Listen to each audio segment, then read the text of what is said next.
क्या आपने कभी सोचा है कि लाखों मधुमक्खियों वाले एक छत्ते में बिना किसी बॉस, बिना किसी आदेश और बिना किसी मीटिंग के हर मधुमक्खी को कैसे पता होता है कि उसे कौन सा काम करना है और कौन रानी की देखभाल करेगा, कौन छत्ते की सुरक्षा करेगा और कौन कई किलोमीटर दूर जाकर फूलों से रस लाएगा। लेकिन अब वैज्ञानिकों ने इस रहस्य का एक बड़ा हिस्सा सुलझा लिया है।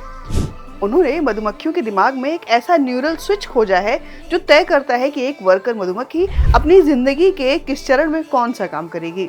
मधुमक्खियों का समाज प्रकृति की सबसे संगठित व्यवस्थाओं में से एक माना जाता है। एक सामान्य हनी बी कॉलोनी में लगभग 20,000 से 60,000 मधुमक्खियां रहती हैं। लेकिन हैरानी की बात यह है कि वहाँ कोई मैनेजर, कोई कमांडर और कोई केंद्रीय योजना बनाने वाला नहीं होता। फिर भी पूरा छत्ता बेहद अनुशासित तरीके से चलता है। तो सवाल है कि ये आखिर होता कैसे है।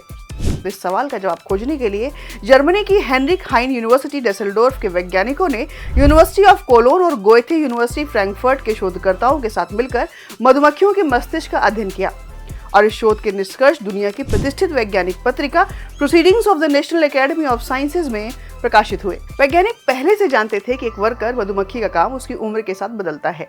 जन्म के बाद शुरुआती दिनों में वर्कर मधुमक्खी रानी और लार्वा की देखभाल करती है। कुछ समय बाद वह मोम से छत्ता बनाती है, उसकी सफाई और रखवाली करती है और जीवन के अंतिम चरण में वही मधुमक्खी फॉरेजर बनकर फूलों से रस और पराग इकट्ठा करने निकलती है।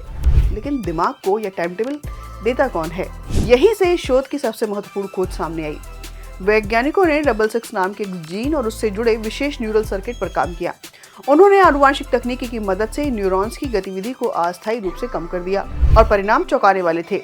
जो बूढ़ी वर्कर मधुमक्खियां सामान्य रूप से बाहर जाकर भोजन खोजने या छत्ते की रक्षा करने वाली थी, वे अचानक फिर से रानी की देखभाल करने लगी।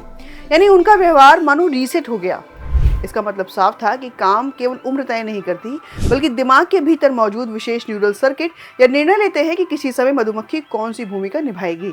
और यह खोज सिर्फ मधुमक्खियों तक सीमित नहीं है, यह हमें बताती है कि किसी भी बड़े समाज में जटिल कामों का बंटवारा केवल आदेशों से नहीं, बल्कि स्थानीय संकेतों, जैविक नियंत्रण और नेटवर्क आधारित निर्णयों से भी हो सकता है। यही सिद्धांत भविष्य में swarm robotics, artificial intelligence, distributed computing और यहाँ तक कि इंसानी दिमाग के सामाजिक व्यवहार को समझने में भी मदद कर सकता है। दूसरे शब्दों में कहें तो मधुमक्खियों के छोटे से दिमाग में छिपा यह न्यूरल स्विच भविष्य की स्मार्ट मशीनों और जटिल नेटवर्क सिस्टम को बेहतर बनाने की प्रेरणा दे सकता है। प्रकृति बार बार हमें सिखाती है कि सबसे बड़ी व्यवस्थाएं हमेशा सबसे बड़े दिमाग से नहीं, बल्कि सही तालमेल से चलती हैं।